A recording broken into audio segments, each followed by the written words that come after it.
Finally আমরা কইরা ফেলছি হলো বিয়া। আর আজকে হবে আমাদের বাসর রাত। আর বাসর রাতের ভিডিও আমরা কাপল ব্লগাররা আপলোড দিতে পারি না, কারণ আপলোড দিলেই ফেসবুক ডিলিট করে দেয়। যার জন্য আমরা অডিও আপলোড দিয়ে দিমু। অডিওটা শুই নেই, আপনারা ভিডিওর মজা নিয়ে নিবেন। আর আপনারা হয়তো ভাবতেছেন যে আজকে বাসর রাত, তারপরেও কেন খাট সাজাইনি? খাট সাজাই লাভ কি, নষ্ট হইতে গেলাম। গতকালকের ভিডিওতে আপনারা দেখছেন যে আমার আর আপনাদের ভাবির ছিল হইলো বাসর রাত। আর আজকে আপনাদের ভাবি 1 মাসের প্রেগনেন্ট। আপনারা ভাবতেছেন যে এটা কেমনে হইলো, আমিও জানি না এটা কেমনে হইলো। আমিও বাসর রাইতে জানতে পারছি যে ও প্রেগনেন্ট। এখন কি করার, আমি যেহেতু বেহায়া হয়েছে, আমার বউ তো আমার মতো বেহায়া হইব। আর এখন আমি শিলারে নিয়ে মেডিকেলে যাবো আলট্রাসাউন্ড করাইতে। আর এই ভিডিওতে যদি 1000 কমেন্ট হয়, তাহলে আমি আপনাদেরকে জানাবো এই বাচ্চার বাবা কেডা। গাইস, এখন আপনাদের ভাবি হলো 3 মাসের অন্তঃসত্ত্বা। আর আপনারা জানেন যখন মহিলারা প্রেগনেন্ট থাকে তখন তাদের পুষ্টিকর খাবার খাওয়াইতে হয়। তাই আমি ওর জন্য নিয়ে আসছি আপেল আর আঙ্গুর। কিন্তু আমি এটা ওরে খাওয়াবো না, কারণ এইটা খাওয়াইলে পেটে থাকা সন্তান পুষ্টি পাইবো। আর পুষ্টি পাইলে ওই সন্তানের মাথায় বুদ্ধি হইব। আর কোনো বুদ্ধিমান ব্যক্তি কখনো কাপড় ব্লক করে না। আর ওরে তো আমি বড় হওয়ার পর বউ সেই বানাবো, তাই এগুলো আমি খেয়ালাই। আর এখন আপনাদের ভাবির চলতেছে হইলো 8 মাস। আর এই টাইমে মহিলাদের বিশেষ খেয়াল রাখা দরকার।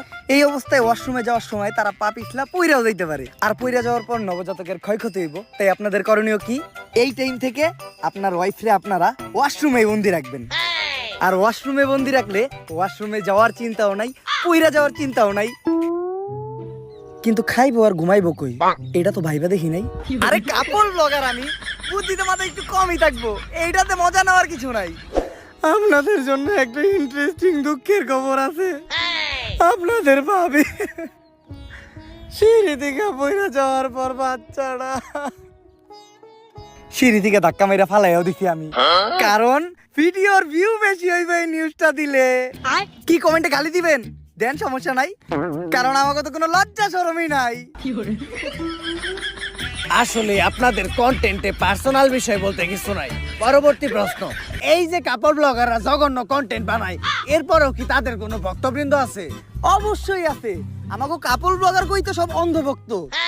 অন্ধ না হইলে তো আর কাপড় ব্লগার কো ভক্ত আর কথা না। এই দেখেন, কথা কইতে না কইতেই আমার এক অন্ধভক্ত ফোন দিয়া লাইছে। কলটা রিসিভ করে স্পিকারে দেন ভাই, লাইভে আমরাও তারে কয়েকটা প্রশ্ন করি। ভাই আপনি এখন কোথা থেকে বলতেছেন? আমি তো টয়লেট থেকে বলতাছি। এইটা কি এর আওয়াজ হইতাছে ভাই? ভাই কথা কইেন না, কাপল ব্লগার কো কন্টেন্ট পড়তাছে। পড়ে গেছে। আচ্ছা ভাই, আপনি কি প্রতিদিনই কাপড় ব্লগ দেখেন? প্রতিদিনই দেখি, তা সকাল রাত্রে 2 বেলা। খালি সকাল আর রাত্রে কে? কারণ সকাল আর রাত্রে আমি টয়লেটে যাই, আর টয়লেটে যাই আমি কাপল ব্লগ দেখি। কারণ কাপল ব্লগ না দেখলে আমার আগা ক্লিয়ার হয় না। এই যে এখনো আমি টয়লেটে কাপল ব্লগ দেখতেছিলাম আর হাঁটতেছিলাম। আচ্ছা ভাই, আপনি কি কাপড় ব্লগ দেখে শুধু কি আগায় ক্লিয়ার করেন নাকি অন্য কিছু করেন? এইটা ভাই ভালো প্রশ্ন করছেন। এখন তো বিয়ে হয়ে গেছে, এখন শুধু আগাটাই ক্লিয়ার করি। যখন সিঙ্গেল ছিলাম তখন কাপল ব্লগ দেখে বাম হাতের কাজটা চালাইতাম। যে ভিডিও বানায় তারা দেখলেই খারায় যায়, মানে গায়ের পশম। দেন একটু ভাবির কাছে দেন। এই নাও। হ্যালো ভাবি, বিগ ফ্যান। কিন্তু ভাবি এটা কি ভিডিও বানাইতেছেন, দেখে তো আগের মতো ফিল পাই না। আরে আমরা তো চাই সব দেখে রাইতে, কিন্তু ফেসবুক তো ভিডিও রিমুভ করে দেয়। আরে চিন্তার কোনো কারণ নাই, সামনে আমরা কাপড় ব্লগাররা ডাইরেক্ট ওয়েবসাইটে খুলবো। আর ঢুকতে ভিপিএনও লাগবে না। অপেক্ষা রইলাম, তাইলে এখন রাখি, কারণ কাপল ব্লগ দেখে আমার বাকি আগাটাও ক্লিয়ার করা লাগবো। আপনি পরবর্তী প্রশ্নে যান।